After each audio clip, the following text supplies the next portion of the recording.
Welcome back to Inside. I'm here with Marsha Harris from Unified Wealth and Retirement Planning. We're going to talk about debt in retirement. Now, we all want to not have any debt in retirement, but it's probably not necessarily likely. So should we use our retirement to pay off debt? Should I pay off my mortgage with retirement assets? That's a good question. We get this question a lot. Obviously, people love the idea of going into retirement debt-free. Sure. It sounds good, right? In a perfect world, that would be great. It's not always as easy as it sounds. Being that a mortgage generally is the largest sum of debt that people carry, they want to know if they should pay that off before they go in retirement to free up the cash flow that they may need for other things and travel and some of the lifestyle goals that they have.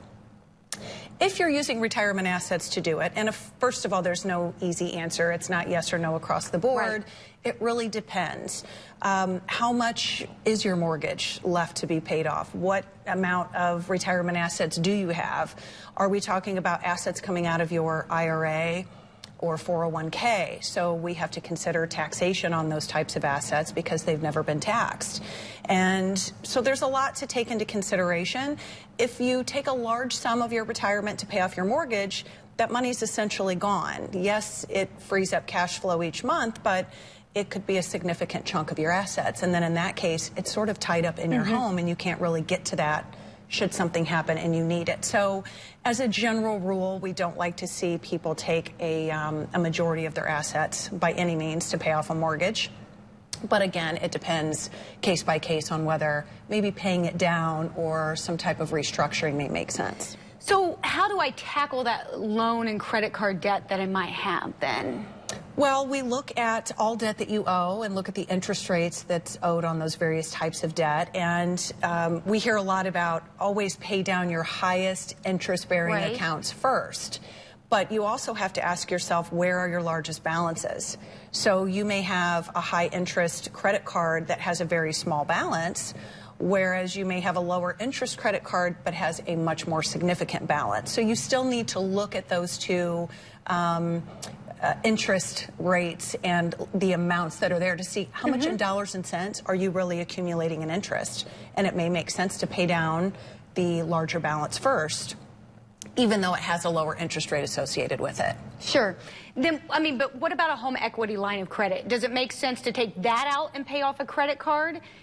Is there any tax benefit to me there? Sure. So there used to be a tax benefit until President Trump signed the Tax Cuts and Jobs Act into law in December of last year. Okay. We can no longer deduct a home equity line of credit interest on our tax return going forward. So having a line of credit, though, again, if you're not using that line of credit, but it's there available in case you need it, you're not paying any interest on that. So it may still benefit you while you can get it if you have some equity in the home to have it for emergency purposes.